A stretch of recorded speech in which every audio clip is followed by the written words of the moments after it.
The Marvelous Land of Oz.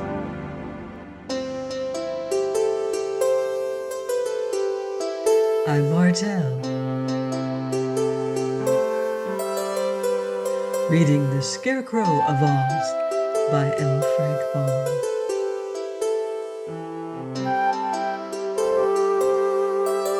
Chapter 10.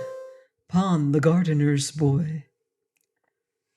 It was Button-Bright who first discovered, lying on his face beneath a broad spreading tree near the pathway, a young man whose body shook with the force of his sobs. He was dressed in a long brown smock and had sandals on his feet, betokening one in humble life. His head was bare and showed a shock of brown curly hair. Button-Bright looked down on the young man and said, "Who cares, anyhow?" "I do!" cried the young man, interrupting his sobs to roll over face upward that he might see who had spoken. "I care, for my heart is broken." "Can't you get another one?" asked the little boy. "I don't want another," wailed the young man. By this time Trot and Cap'n Bill arrived at the spot, and the little girl leaned over and said in a sympathetic voice, "Tell us your troubles, and perhaps we may help you." The youth sat up then and bowed politely.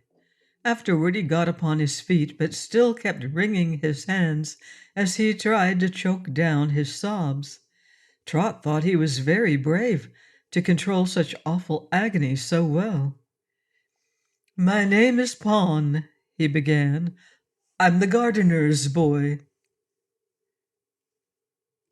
"Then the gardener of the king is your father, I suppose," said Trot. "Not my father, but my master," was the reply. "I do the work, and the gardener gives the orders, and it was not my fault in the least that the Princess Gloria fell in love with me." "Did she really?" asked the little girl. "I don't see why," remarked Button-Bright, staring at the youth. "And who may the Princess Gloria be?" inquired Cap'n Bill. "She is the niece of King Cruel, who is her guardian. The princess lives in the castle, and is the loveliest and sweetest maiden in all Jinxland. She is fond of flowers, and used to walk in the gardens with her attendants. At such times, if I was working at my tasks, I used to cast down my eyes as Gloria passed me, but one day I glanced up and found her gazing at me with a very tender look in her eyes. The next day she dismissed her attendants, and coming to my side began to talk with me. She said I had touched her heart, as no other young man had ever done. I kissed her hand. Just then the king came around a bend in the walk. He struck me with his fist and kicked me with his foot. Then he seized the arm of the princess and rudely dragged her into the castle." "Wasn't he awful?" gasped Trot indignantly. "He is a very abrupt king," said Pon, "so it was the least I could expect. Up to that time I had not thought of loving Princess Gloria, but realizing it would be impolite not to return her love, I did so. We met at evening now and then, and she told me the king wanted her to marry a rich courtier named Googly Goo, who was old enough to be Gloria's father. She has refused Googly Goo 39 times, but he still persists, and has brought many rich presents to bribe the king. On that account, King Cruel has commanded his niece to marry the old man. But the princess has assured me time and again that she will wed only me. This morning we happened to meet in the grape arbor, and as I was respectfully saluting the cheek of the princess, 2 of the king's guards seized me and beat me terribly before the very eyes of Gloria, whom the king himself held back so she could not interfere." "Why, this king must be a monster!" cried Trot. "He's far worse than that," said Pon mournfully. "But see here," interrupted Cap'n Bill, who had listened carefully to Pon. This king may not be so much to blame, after all. Kings are proud folks because they're so high and mighty, and it isn't reasonable for a royal princess to marry a common gardener's boy." "It isn't right," declared Button Bright. "A princess should marry a prince." "I'm not a common gardener's boy," protested Pawn. "If I had my rights, I would be the king instead of Cruel. As it is, I'm a prince and as royal as any man in Jinxland." "How does that come?" asked Cap'n Bill. "My father used to be the king. Cruel was his prime minister. But one day, while out hunting, King Fears, that was my father's name, had a quarrel with Cruel, and tapped him gently on the nose with the knuckles of his closed hand. This so provoked the wicked Cruel that he tripped my father backward so that he fell into a deep pond.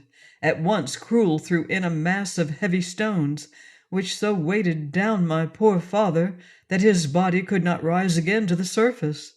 It is impossible to kill anyone in this land, as perhaps you know, but when my father was pressed down into the mud at the bottom of the deep pool, and the stones held him so he could never escape, he was of no more use to himself or the world than if he had died.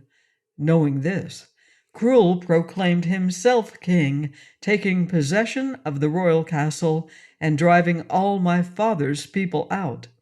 I was a small boy then, but when I grew up I became a gardener. I have served King Cruel without his knowing that I am the son of the same King Fierce, whom he so cruelly made away with." "My, but that's a terribly exciting story," said Trot, drawing a long breath. "But tell us, Pon, who was Gloria's father?" "Oh, he was the king before my father," replied Pon. "Father was prime minister for King Kind, who was Gloria's father. She was only a baby when King Kind fell into the great gulf that lies just this side of the mountains, the same mountains that separate Jinxland from the rest of the land of Oz. It is said the great gulf has no bottom, but however that may be, King Kind has never been seen again, and my father became king in his place." "Seems to me," said Trot, "that if Gloria had her rights, she would be queen of Jinxland." "Well, her father was a king," admitted Pon, "and so was my father, so we are of equal rank, although she's a great lady and I am an humble gardener's boy. I can't see why we should not marry if we want to, except that King Cruel won't let us." "That's sort of a mixed-up mess, taken all together," remarked Cap'n Bill, "but we're on our way to visit King Cruel. If we get a chance, young man, we'll put in a good word for you." "Do, please," begged Pon. "Was it the flogging you got that broke your heart?" inquired Button Bright.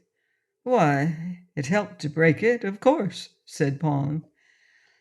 "I'd get it fixed up if I were you," advised the boy, tossing a pebble at a chipmunk in a tree. "You ought to give Gloria just as good a heart as she gives you." "That's common sense," agreed Cap'n Bill. So they left the gardener's boy standing beside the path and resumed their journey toward the castle.